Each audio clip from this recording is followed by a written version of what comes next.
রমজান মাসকে, এই রমজান মাস আমাদের সম্মুখে আগমন আর 2-1 দিনের মধ্যেই চলে আসছে। তো সেই মাসকে আমাদেরকে কি করতে হবে? খাতিরদারি করতে হবে। সেই মাসকে আমাদেরকে সম্মান করতে হবে, যেহেতু একটি সম্মানিত একটি মাস, মর্যাদাপূর্ণ একটি মাস, তো সেই মাসকে আমাদেরকে সম্মানিত করতে হবে। উদাহরণস্বরূপ আমরা হয়তো, কথার কথা আমি বলছি, আল্লাহ তাআলা বলছেন যে সিরু ফিল আরজ, তোমরা জমিন তোমরা ভ্রমণ করো, তোমরা ট্যুর করো, এক জায়গায় থেকে আরেক জায়গায়, অন্য দৃশ্য, পাহাড় ইত্যাদি জায়গায় তোমরা ভ্রমণ করো। যে আল্লাহ তাআলা কি রহস্যময় জিনিস সৃষ্টি করেছেন, সেই সৃষ্টি আল্লাহর দেখে তোমরা আল্লাহ তাআলার কি করো? জিকির করো, আল্লাহ রব্বুল আলামিনের শুকরিয়া জ্ঞাপন করো, আল্লাহ রব্বুল আলামিনের কৃতজ্ঞতা প্রকাশ করো। তাই আল্লাহ রব্বুল আলামিন তিনি বলেছেন তোমরা সিরোফিলার তোমরা ভ্রমণ করো। তো উদাহরণস্বরূপ আমি আপনাদেরকে বলতে চাই, ধরেন আপনাদের এই বেলডাঙ্গা থেকে একটি বাস ছাড়ছে, বা আপনারা রেডি করেছেন, আপনারা দার্জিলিং যাবেন, আপনারা দার্জিলিং পাহাড় দেখতে যাবেন, এবং আপনারা দার্জিলিং পাহাড় যে দেখতে যাবেন, অবশ্যই যেতে আসতে এবং মিডিলে মোটামুটি 3 দিন বা 4 দিনের সময়, 3 দিন বা 4 দিন অবশ্যই ব্যয় হবে। তো এই যে 3 বা 4 দিন সময় আপনি রাস্তার মধ্যে বা বাসের মধ্যে, সেই গাড়ির মধ্যে আপনি থাকবেন, তো অবশ্যই আপনি খালি হাতে যাবেন না, আপনাকে নিজেকে একটা প্রস্তুতি তো করতেই হবে, আপনাকে অবশ্যই প্রস্তুতি গ্রহণ করতে হবে। হয়তো আপনাদের এইখানে গরম লাগছে, সেই পাহাড়ে যখন গাড়ি উঠবে তখন কিন্তু শরীরে আপনার ঠান্ডা লাগতে লাগবে। তো আপনি হয়তো একটি জ্যাকেট ভরে নিলেন, তারপরে হয়তো সেখানে খাদ্যদ্রব্যের দাম 3 থেকে 4 গুণ বেশি, আপনি কিছু শুকনো খাবার আপনার ব্যাগের মধ্যে ভরে নিলেন, আপনি একটি বোতল নিয়ে নিলেন, বা আপনি তারপরে সেখানে হয়তো আপনার ছেলে বা আপনার স্ত্রীকে আপনি হয়তো নিয়ে যাননি, আপনার মাকে আপনি নিয়ে যাননি, আপনারা ছেলেরা আপনারা গিয়েছেন, আপনারা ভিডিও কলের মাধ্যমে আপনারা সেই সৃষ্টি, আল্লাহ তাআলা সেই সৃষ্টি, সেই পাহাড়, আপনি সেখান থেকে আপনি ভিডিও কলের মাধ্যমে দেখাচ্ছেন। যদি আপনার ফোনে চার্জ না থাকে তাহলে আপনি দেখাতে পারবেন না, তাহলে আপনার এখানে প্রস্তুতি গ্রহণ করতে হবে, অর্থাৎ ফোনে আপনাকে সম্পূর্ণভাবে চার্জ করে নিয়ে সেখানে আপনাকে যেতে হবে। তাহলে আপনাকে পরিপূর্ণভাবে আপনাকে প্রস্তুতি গ্রহণ করতে হবে। পরিপূর্ণভাবে প্রস্তুতি গ্রহণ না করতে পারলে আপনার সেই সফর অকার্যকর হয়ে যাবে, সেই সফর পরিপূর্ণ হবে না।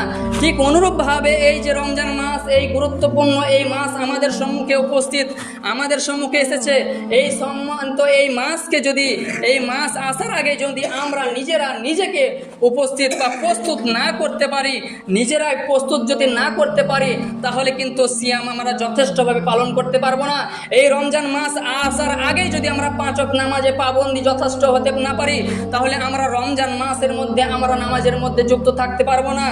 এই রমজান মাস আসার আগেই যদি আমরা কোরআন তেলাওয়াত না করতে পারি, বা কোরআন তেলাওয়াতের দিকে, কোরআনের দিকে অগ্রসর না হতে পারি, আমরা কিন্তু রমজান মাসের সময় হয়তো কোরআন তো দূরের কথা, সেখানে গান বাজনা ইত্যাদি, ইফতারের পরেই হয়তো কানে হেডফোন লাগিয়ে আমি শুয়ে যাব। এই রমজান মাস আসার আগেই যদি, এই রমজান মাস আসার আগেই যদি আপনি ওয়াজ বা ইত্যাদি জিনিসের মধ্যে যদি আপনি যুক্ত না হতে পারেন, ওয়াজ বা ইত্যাদি, হয়তো মোবাইল রয়েছে, অ্যান্ড্রয়েড সেট রয়েছে, বা মোবাইল বা আপনার টিভি রয়েছে, সেখানে যদি আপনি ওয়াজ মাহফিল ইত্যাদি জালসা বা কোরআন হাদিসের আলোচনার দিকে অগ্রসর যদি না হন, তাহলে অবশ্যই আমি আপনাকে বলবো, আপনি হয়তো যদি প্রস্তুত না করতে পারেন, তাহলে অবশ্যই আপনি হয়তো এই রমজান মাসের ইফতার করার পরে বা সাহারি করার পরেই আপনি আর হয়তো ঘুমাবেন না, বা ইফতার করার পরেই হয়তো আপনি টিভি চালিয়ে আপনি সিরিয়াল দেখতে লাগবেন, এবং হয়তো আপনি কি করতে লাগবেন, আপনি ফিল্ম দেখতে লাগবেন। যেহেতু আপনারা অবশ্যই এটাও জানেন যে বিভিন্ন প্রকার যে ঈদ বা রোজা বা আপনার কুরবানি ইত্যাদি সময় কিছু উপলক্ষে সেই কি করে কিছু ফিল্ম তারা বার করে থাকে, এবং সেই মুসলমান জাতিকে পথভ্রষ্ট করে থাকে, মুসলমান যুবক যুবতীদেরকে সেই দিকের দিকে ট্রেনে নিয়ে যায়, সেই দিকের দিকে অগ্রসর হয়ে যায় এবং গুনাহগার হতে থাকে। সম্মানীয় শ্রোতামণ্ডলী, তো এই রমজান মাসের আসার আগেই এখনো 2-4টি দিন রয়েছে, আপনাকে প্রত্যেককেই নিজেকে প্রস্তুতি গ্রহণ করতে হবে। আপনি যদি প্রস্তুতি গ্রহণ না করতে পারি, তাহলে এই মাসকে খাতিরদারি করতে পারবো না। উদাহরণস্বরূপ, আপনার বাড়িতে হয়তো আপনার মাসিমা এলো, আপনার বাড়িতে আপনার পিসিমা এলো, আপনার মাসিমা, আপনার পিসিমা, আপনার খালু বা আপনার চাচা যেই আসুক না কেন, আসার আগেই আপনার যখন কল হলো যে তারা আসছে আপনার বাড়ি, 1 দিন আগেই বা 2 দিন আগেই, 4 দিন আগেই কল হলো, তখন আপনি কি করলেন? তার আগে আপনি 2টো পোলট্রি, 2টি মুরগি আপনি কিনে নিয়ে চলে এলেন, বা দেশি মুরগি কিনে নিয়ে চলে এলেন, বা তার খোঁজ করে আপনি সেটাই আয়োজন করলেন, কিছু ফলমূলের ব্যবস্থা করলেন, কিছু খাদ্যদ্রব্যের ব্যবস্থা করলেন, এবং আপনি এগুলো আপনি প্রস্তুত করলেন, রেডি করলেন যে আপনার আত্মীয়রা, আপনার কুটুমরা আসছে, তাদেরকে কিভাবে সম্মান করা যায়। আপনার মাথায় এটা হচ্ছে যে এদেরকে সম্মান করতে হবে এমনটা ভাবে, আর আপনার মাথায় এটা হচ্ছে না যে এই রমজান মাস একটি গুরুত্বপূর্ণ মাস, এই মাসকে কিভাবে আমরা সম্মান করব, এই মাসকে কিভাবে আমরা খাতিরদারি করব। সেই কুটুম তো দূরে, সেই কুটুমের চাইতে দ্বিগুণভাবে আমাদেরকে কি করতে হবে, খাতিরদারি করতে হবে। এই রমজান মাসকে, এই গুরুত্বপূর্ণ ফজিলতপূর্ণ এই রমজান মাসকে আমাদেরকে খাতিরদারি করতে হবে, সম্মান যথেষ্ট আমাদেরকে সম্মান করতে হবে। আর আজকাল আমরা নিজেরাই তো প্রস্তুত হতে পারে না, আজ আমরা নিজেরাই তো প্রস্তুতি গ্রহণ করতে পারি না, তো রমজান মাসকে কিভাবে প্রস্তুতি গ্রহণ করব। আজকে আমি আপনাদের সমাজের কথাই বলছি, আজ আমরা সমাজের বুকে, আজ আমরা এই সমাজে আমরা কিভাবে প্রস্তুতি গ্রহণ করছি। আজকে আমাদের সমাজের মানুষ আমরা প্রস্তুতি গ্রহণ করছি যে রমজান মাস আসছে আর 2 থেকে 4 দিন বা আর 1 সপ্তাহ, তাই রমজান মাসের দ্রব্য মূল্যের অনেক দাম বেড়ে যাবে। আপনি আপনার ছেলেকে বললেন, আব্দুর রহিম যা আন্দি বাজার যা বা কুলি যা, সেখান থেকে 1 বস্তা আলু নিয়ে চলে যায়। হয়তো রমজান মাসে আলু কিনতে পারবো না, দাম বেড়ে যাবে, দ্বিগুণ বেড়ে যাবে, 20 থেকে 40 হয়ে যাবে। বা আপনার ছেলেকে আপনি বললেন 1 বস্তা পেঁয়াজ নিয়ে চলে আয়, গরম পড়েছে, রমজান মাস এমনিতে গরম, আবার ফ্যানও চলবে, পেঁয়াজও বাতাস পাবে, আমিও বাতাস পাবো। তাহলে সেই পেঁয়াজের দাম আপনি অল্প দিয়ে আপনি পেয়ে গেলেন, রমজান মাসে হয়তো ডবল হয়ে যেতে পারে। আপনার এই আশঙ্কায় আপনি কি করলেন, আগে থেকে আপনি প্রস্তুতি গ্রহণ করছেন, রমজান মাসের খাদ্যদ্রব্যের প্রতি আপনি প্রস্তুতি গ্রহণ করছেন। আপনি কি করলেন, আপনার সন্তানকে আপনি বললেন যাও আন্দির বাজার গিয়ে 5 কেজি প্যাকেটের একটি খেজুর নিয়ে চলে আসো, 5 কেজি প্যাকেটের একটি খেজুর নিয়ে চলে আসো। সেই খেজুর 1 মাস ধরে আমাদের পরিবারের অনেক সদস্য রয়েছে, হয়তো যদি 500 নিয়ে আসা হয় এক্সেস হয়ে যাবে, এবং দ্রব্যমূল্যের দাম বেড়ে যাবে, সুসার দাম বেড়ে যাবে, টমার দাম বেড়ে যাবে, বেশি বেশি করে কিনে নিয়ে চলে আসো। আপনি এই সমস্ত খাদ্যদ্রব্যের আপনি কি করছেন, প্রস্তুতি গ্রহণ করছেন। আল্লাহ তাআলা কি খাদ্যদ্রব্যের প্রস্তুতি গ্রহণ করার কথা বলা হয়েছে? আল্লাহ তাআলা কি আপনাকে এটাই বলেছে? আল্লাহ রাসূল কি এটাই বলেছে? বা আল্লাহ রাসূলের হাদিসে বা আল্লাহ রাসূল সাল্লাল্লাহু আলাইহি সাল্লামের আদর্শ থেকে এটাই পাওয়া যায়? এটাই সাহাবীরা করেছে। আমাদেরকে সেই সাহাবীদের দিকে লক্ষ্য করতে হবে, আল্লাহ রাসূলের দিকে লক্ষ্য করতে হবে, হাদিসের দিকে আমাদেরকে লক্ষ্য করতে হবে। আমরা সেই বিভিন্ন রকম নাচ গান, বিভিন্ন রকম ড্যান্স এবং খারাপ জিনিসের সেই পেজকে আমরা ফলো করছি।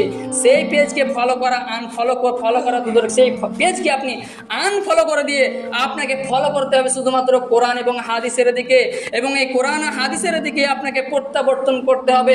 এই কোরআন এবং হাদিসের দিকেই যদি আপনি প্রত্যাবর্তন করতে পারেন, তবেই আমি আপনাকে বলবো অবশ্যই আপনি সাকসেসফুল হবেন, অবশ্যই আপনি নিজেকে প্রস্তুতি গ্রহণ করতে পারবেন এই রমজান মাসের আগে, এবং এই রমজান মাসকে আপনি যথেষ্টভাবে আপনি মূল্যায়ন করতে পারবেন, এবং যথেষ্টভাবে আপনি এই রমজান মাসের আপনি সিয়াম পালন করতে পারবেন।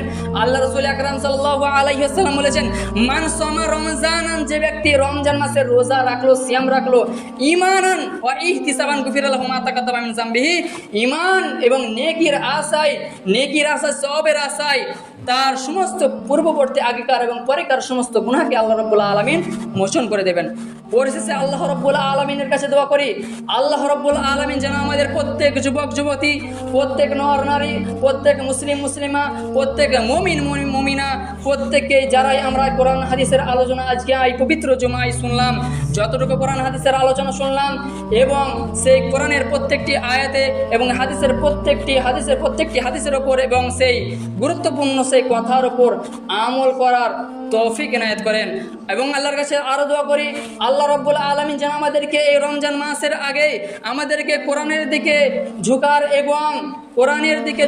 এবং ভালো কাজ করার এবং মানুষদেরকে সৎ কথা বলার এবং একটি করে প্রত্যেক দিন দোয়া মুখস্থ করার এবং বেশি বেশি করে নফল নামাজ এবং বেশি বেশি করে দোয়া জিকির করার তৌফিক এনায়েত করেন, আমিন। আল্লাহুম্মা সাল্লি আলা মুহাম্মাদ ওয়া আলা আলি মুহাম্মাদ কামা সাল্লাইতা আলা ইব্রাহিম ওয়া আলা আলি ইব্রাহিম ইন্নাকা হামিদুম মাজিদ। আল্লাহুম্মা বারিক আলা মুহাম্মাদ ওয়া আলা আলি মুহাম্মাদ কামা বারাকতা আলা ইব্রাহিম ওয়া আলা আলি ইব্রাহিম ইন্নাকা হামিদুম মাজিদ। রব্বানা তাকাব্বাল মিন্না ইন্নাকা আনতাস সামিউল আলিম ওয়া তুব আলাইনা ইন্নাকা